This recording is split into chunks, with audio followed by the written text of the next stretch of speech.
begin writing, we will mainly do a review of different things that we've learned when writing sentences. So the first thing we learned is that we have to make sure that we start a sentence with a capital letter and that we finish a sentence with a period.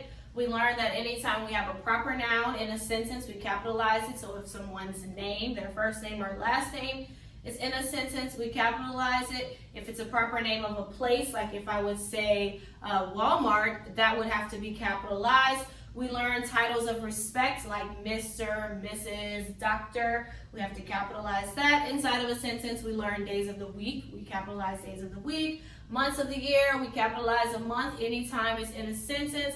And last week we practiced holidays. Whenever we have a holiday inside of a sentence, we have to capitalize it. So let's go ahead and practice some sentences here. So I have 4 sentences that you can practice on your little slip paper. Practice writing them. So the first one says, Christmas is on a Friday this year. Again, Christmas is on a Friday this year. So you can look at it and you can see that, of course, it doesn't have a capital letter at the beginning. It doesn't have a period at the end. Plus, there are 2 proper nouns that you need to make sure to capitalize, okay?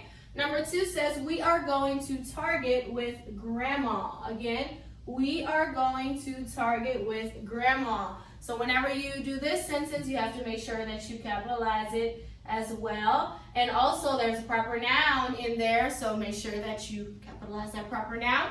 Number 3, Tyler and Alex were playing basketball. Tyler and Alex were playing basketball. Proper nouns of person in there. And then number 4 says, Mr. Joe will plant a garden.